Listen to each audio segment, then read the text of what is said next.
Today, we are going over every single race in Drawsteel, the heritage options available to you at character creation. Let's start with the basics of how this even works when you create your character. Okay, so in Drawsteel, your racial options are a little bit more complicated than pick race, get bonuses.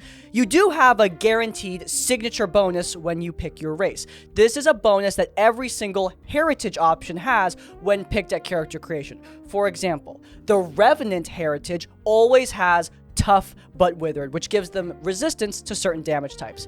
However, there is a massive list of other bonuses that you can pick and choose from. You see, in this game, your race or heritage is customizable. So every single playthrough, you can pick bonuses that will benefit your specific character or your specific class. Some of these bonuses are actually insane from a roleplay perspective too, giving you whole new story opportunities. When you pick a race at character creation, you have a certain amount of points that you can spend on these bonuses, with more powerful bonuses costing more points and less powerful bonuses costing less points. Your point total is usually going to be something like 3. So, for example, when I create my girl Yumi, she is a Wode Elf, and I have 3 points to spend on purchasable traits. I pick Quick and Brutal, which costs 1 point, and Otherworldly Grace, which costs 2 points, and boom, I have spent all 3 of my points and gotten some powerful bonuses alongside it. This really simple system adds another entire layer of customization to your characters,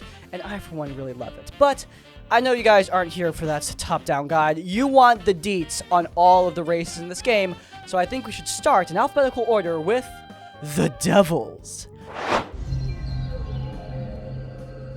The Devils, fiendish dealers that have risen from the depths of the lower planes to deal with the men of the mundane realms. The Devils' signature trait is their Silver Tongue, which gives them bonuses to their interpersonal skills as well as bonuses during negotiation. On the other hand, their purchasable traits enhance their physical prowess. For example, granting them massive wings they can use to fly across the battlefield, or prehensile tail that allows them to defend themselves from flanking enemies. The Devils are a really good pick, both for really cool movement options and for powerful roleplay bonuses. Next up, the Dragon Knights. The Dragon Knights are powerful warriors that have taken on the visage of draconic beasts. Their signature trait is their Worm Plate, allowing them to gain damage resistance against certain elemental damages. And you can choose what elemental damage when you create your character, as well as changing the elemental damage you want to resist whenever you take a respite. So if you know you're fighting fire elementals, your Dragon Knight can prepare accordingly. Their purchasable traits are really, really cool. You can choose to have your Dragon Breath ability, or perhaps choose to use your Divine Oath to empower yourself. Literally reciting poetry in the middle of battle can make you more resistant to saving throw effects. It's a really potent effect.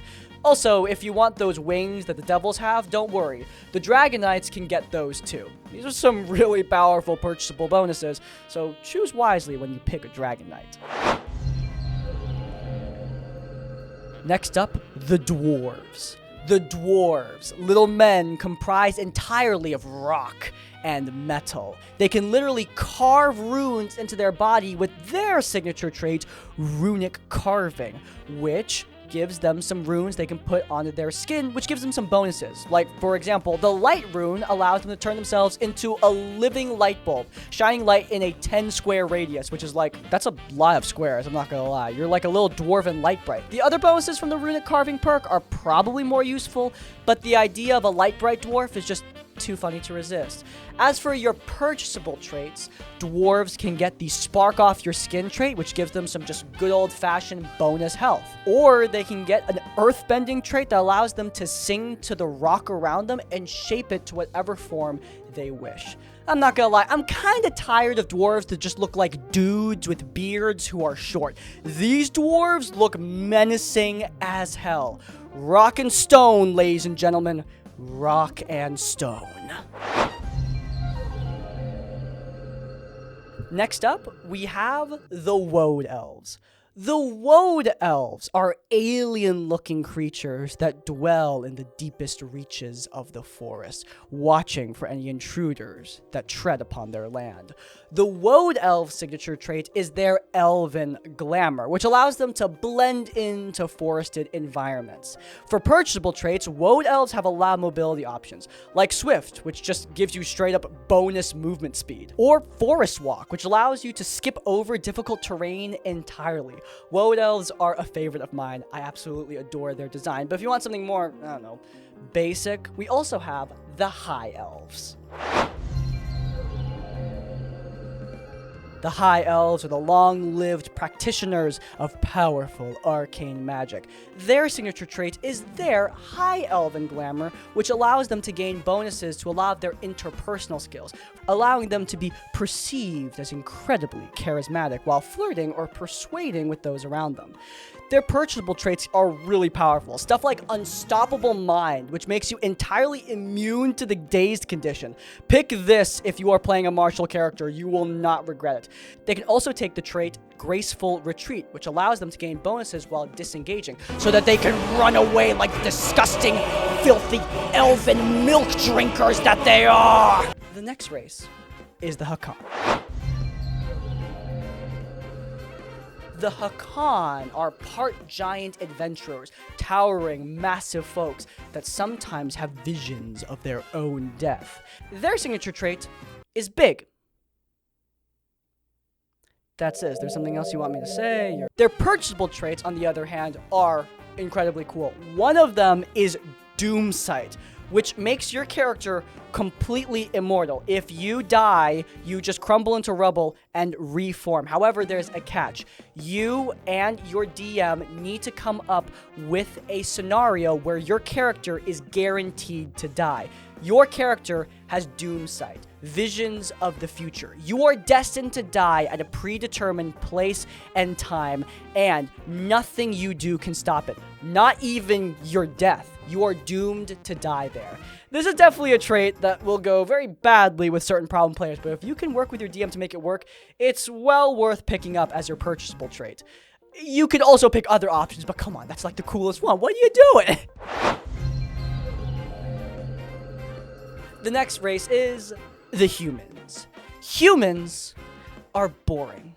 They're so boring, in fact, so mundane, that all of the cool supernatural stuff of the world bounces right off them. A human's signature trait is resist the supernatural, which gives them some resistance to all magical and psionic effects. Not gonna lie, this one is really, really powerful. Their purchasable traits only expand upon this. Humans have the determination trait, which allows them to end certain hostile status conditions with just a maneuver, which is incredibly, incredibly powerful. They also can resist the unnatural, allowing them to have damage from certain supernatural damage types with just a triggered action.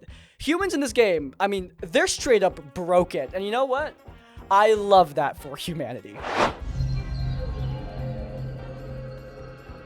Memonek, I don't know, and I couldn't be paid to care, but basically the Memonek are the blue sci-fi space people of this universe. They are bound to order and will bring its righteous hand down upon the worlds of mortals. The Memonek signature trait revolves around their silicon body, allowing them to resist some of the negative effects of falling. Their purchasable traits include Unfazed, which makes them entirely immune to surprise, and Non-Stop, which makes them entirely immune to slow.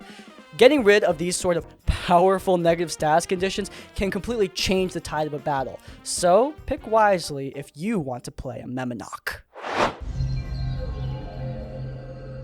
Next up, the Orcs. The Orc's signature trait is Relentless. When an Orc goes down in battle, they don't stop fighting. If they can close the gap between them and their enemy and take an attack against them, killing that enemy, the Orc gets to spend a recovery and stay in the fight. This is an awesome trait if you are a frontliner. Their purchasable traits expand upon this fantasy. Stuff like glowing recovery, which allows you to spend as many recoveries as you want when you take the catch breath maneuver. I don't think you understand how powerful this is. This is one of the most powerful traits in the game. If you are playing an orc, pick this one, especially if you and your party can manage your respites well. This is very, very good.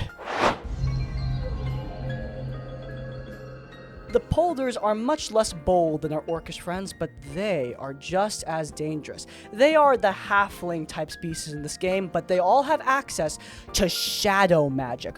Polders can meld into the shadows, literally becoming flat 2D shadows upon the walls, stalking their enemies from the darkness. If you're playing a stealthy character, a Polder is where you want to go.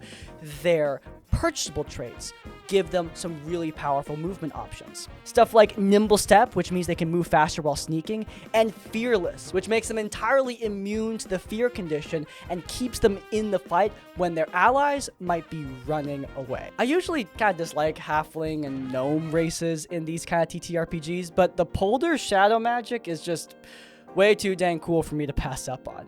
Next up, we have the Revenant.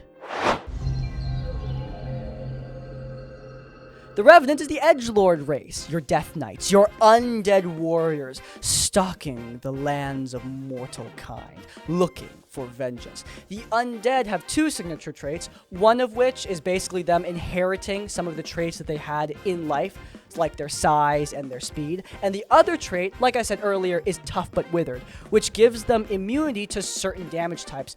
But on top of that, if an undead dies in combat, they don't die. A Revenant who goes down stays alive, and after a little bit of waiting, they will pop back up perfectly okay. The only way to permanently kill a Revenant is with fire. So if you're a Revenant, watch out for fire, because it will really, really mess you up. Your purchasable traits are also really cool. Stuff like Bloodless, which makes you immune to bleeding, which, if you're going down a lot in combat, is really strong. If you're a martial frontliner, Revenant might be your play.